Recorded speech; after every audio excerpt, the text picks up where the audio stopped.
Welcome back, everybody. Brand new week here on the Integrative Health Coach Success Podcast. I'm Dr. Stephen Cabral, board certified doctor of naturopathy and founder of the Integrative Health Practitioner Institute. We love being able to coach and support and really teach the future of the integrative health-based field with at-home lab testing, specific protocols to be able to really personalize an approach to help your clients and patients get the results that they're looking for. But on the podcast, what we love to be able to do is share the career aspects, the growth aspects of being a natural health practitioner. This can apply to personal trainers, chiropractors, nurses, registered dietitians, acupuncturists, integrative health practitioners, et cetera, et cetera. So the topic of today, though, is very pertinent, and the reason is we just finished up with our Business Mentorship Experience. We call it BME. We do this once a year, typically takes place every January, it lasts for 6 months. What we'd love to be able to do is take you from A to Z. So wherever you are in your career, we want you to up level and up level and up level. And we teach you how to build a career in this natural health-based field. But we always end BME with a module, it's actually module 11, called Overcoming the Imposter Syndrome. And it's because it is the number one thing that prevents practitioners from reaching their full potential and moving forward and building an absolutely rewarding career, not just for you, but really making a massive difference in the lives of everyone that you come in contact with. So what I wanted to do, since it's fresh in my mind, we just went over it, and we got to do a lot of role playing at the end of that workshop as well, because we just had our final workshop. And I wanted to share with you the imposter syndrome. First, I'm going to give you its meaning, and then I want to share with you how it shows up.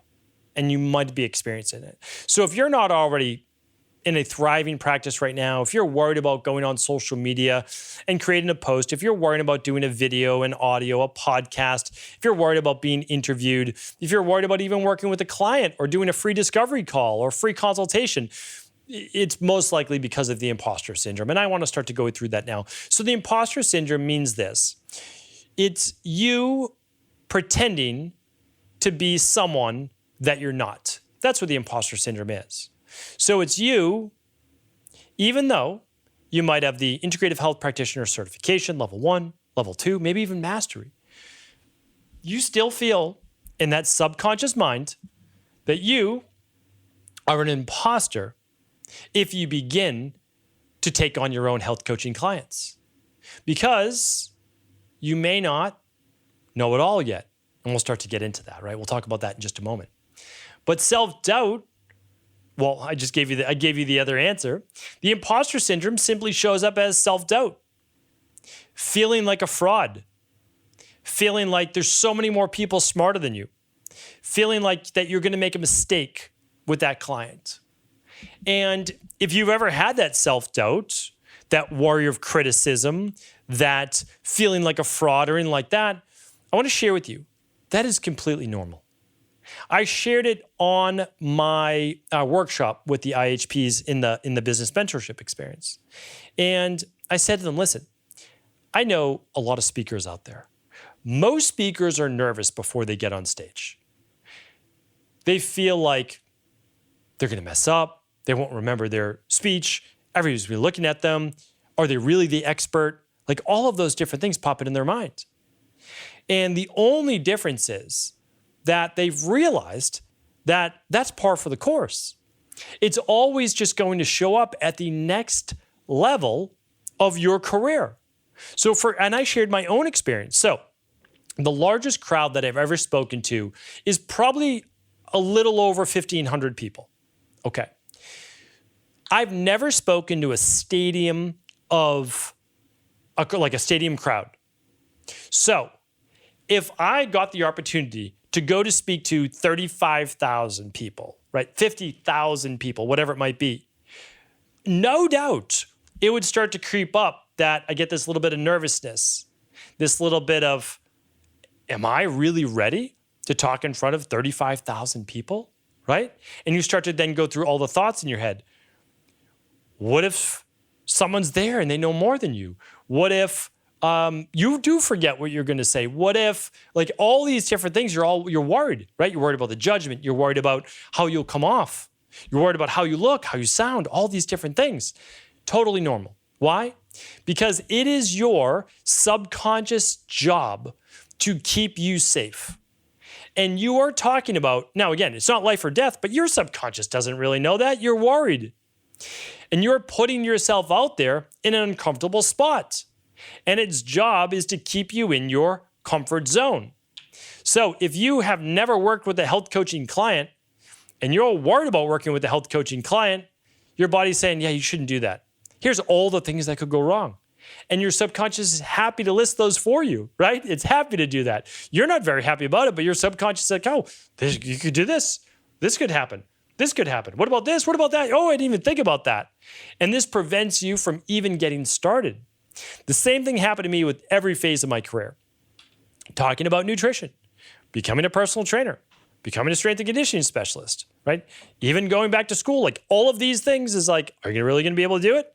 What if you fail? What if this? What if that? Like, and there's really no basis for that. Because when you look back in your life, it's like, well, past high school, past college, got my first job, got another job. Like you can just look back to, I was able to do all these things and I was always able to figure it out. So it's like, well, why wouldn't you be able to figure this out, right? Like that's always the thing. Like you always can. You can always figure it out if you're passionate enough about it, like you're interested enough about it. So what I wanted to share with you is this though, just because like bottom line, and again, I can't go through the entire module 11. It was, it's hours of information. But what I want to share with you is this. You're not an imposter. You're not a fraud. But you are allowed to have some self-doubt. There's nothing wrong with that. It's simply your body telling you you're about to do something you've never done before. And that can be scary. But the nice thing is, it's also telling you that pretty much everything that you want is on the other side of becoming uncomfortable. And you're only going to be uncomfortable for how long? Well, until you get comfortable. How long does that really take? I would say for health coaching, 20 to 30 appointments. Like honestly. So what do? Well, we always talk about this in IHP. Practice with another IHP. Do 20 to 30 discovery calls or free consultations. You might be like, yeah, but that's kind of boring. Sure, but you won't feel like an imposter right after you do that, right? You're going to get that out of your system. So what do? You practice. Practice so what? So you don't mess up in the game. So then the game, it's totally natural. So the game feels easy. That's what you want to do. That's why we practice. But here's the other thing. Most people honestly only feel this way as well because they're comparing themselves to a mentor, a coach, someone who's been in the industry for 10 years, 20 years or more. And they're saying, I don't know as much as that person. Yeah, you don't, but that's okay. Like the thing is like, no, most people don't. Like that's just the way that it is. If I compared myself to Dr. Jeffrey Bland or a Dr. Mark Hyman or a Dr. Deepak Chopra or like any of these people when I was first starting out, I would never do it. Or back in personal training, if I compared myself to Mike Boyle or Mark Verstegen or any of the countless number of people that I looked up to and studied and even interned with, like I would never have gotten started. You're not supposed to be that person. But I can tell you right now, I feel just as comfortable speaking on stage as a Mike Boyle or a Mark Verstegen, feel just as comfortable speaking on stage as a Mark Hyman or even a Deepak Chopra, right? Who's like a legend in the space. So here's the thing. That happened over years. That's just the way that it works. But also, you're not working with a Deepak Chopra client. You're working with a client that comes to you. And if you think about it, you've read dozens of books, I'm sure, right? Probably 10, 12 books maybe in terms of health, right? Probably. I'm assuming that. And you've done your certification, which was what? 100 hours, maybe more, right, of training? And you've probably done your consultations. You've done all these different things. Think about it. Out of all the people out there, especially, just friends, family or so, do you know more than them in terms of your niche? Let's say your niche is digestive issues or, balancing hormones during menopause or histamine issues? Do you think that you know more than you just walk down the street? I'm just literally saying walking down the street. Do you think you know more than 99 out of 100 people in your niche? And if the answer is no, you say, okay, well, is it better than 9 out of 10? And if the answer is no, okay, then you should do more study. I don't disagree with that, okay? But that's most likely not you listen to this. It's most likely not. You know, if you're really being honest and you're not being too self-critical, you know more than 99 out of 100 people in your niche. Like in personal training, even when I was 22 years old, even when I was 19 years old, I knew more than 99 out of 100 people, and I was only 19. Why? Because I'd read a couple dozen books, I had a couple certifications, I'd put in the time. I didn't know more than like the 1%. Yeah. And like a lot of those 1% were in the gym, unfortunately. Like that's the truth. But in general public, I certainly did. So the problem is this, you might be like me when I'm in the gym and I'm looking at other personal trainers and other people. I'm like, they know more than me. But I'm around the top experts, right? And so when you're in social media, you might be around the top experts. But that doesn't mean that out of the 8 billion other people in the world, 3 billion people online, that they're all following that individual. And it's not even like that individual is going to see all of those people. So they don't know. So you need to look at it like this.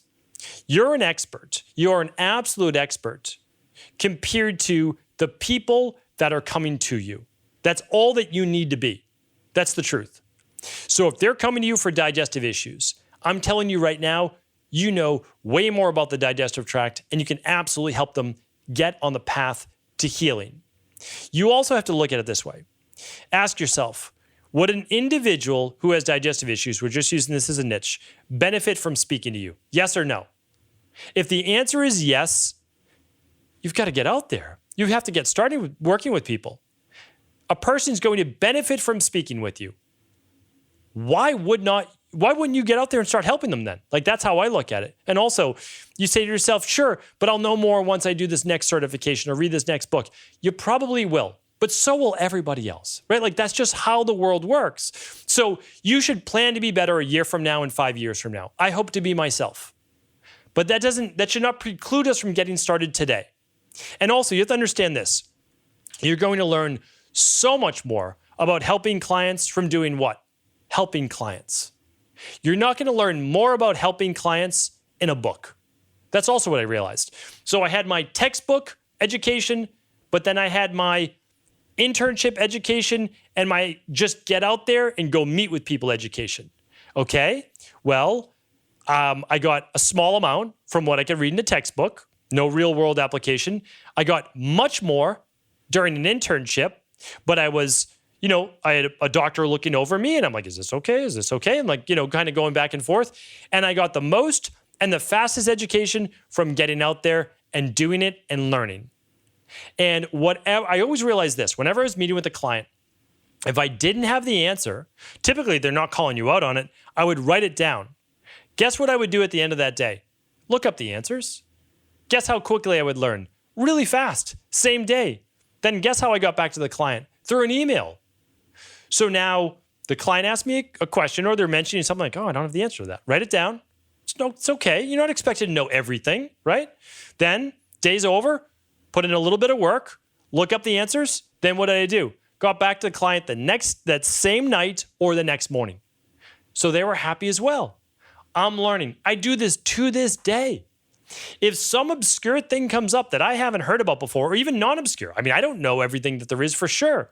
So if something comes up and I don't know about it, I'm like, oh, that's interesting. I have no idea what this person's talking about. Let me write that down. Oh, let me look at this. Oh, that's a term I've never heard before. I didn't know that this term referred to this, this, and this. Oh, and then based on my previous knowledge, I wonder if this has anything to do with it. And then I go down a little bit of a rabbit hole, and I find that actually quite enjoyable. And so you have to understand this.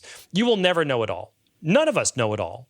Your job is simply to know more than 90+% of the population, niche at least in the beginning, build up a clientele, write down the questions you don't know, find out those answers, become better for your current clients. The better you are for your current clients, the more success you get them. The more success you get them, the more raving fans you create who provide what? More referrals. Your business begins to grow. You have more than questions to answer. You learn even more. You continue to grow. It's this beautiful cycle.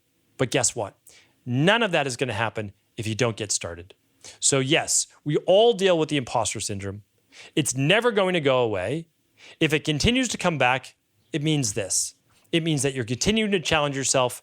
You're continuing to grow. That's what being an IHP is all about. Thanks so much for tuning into today's show. As always, do feel free to share the show with any colleagues you believe it could help. Take care.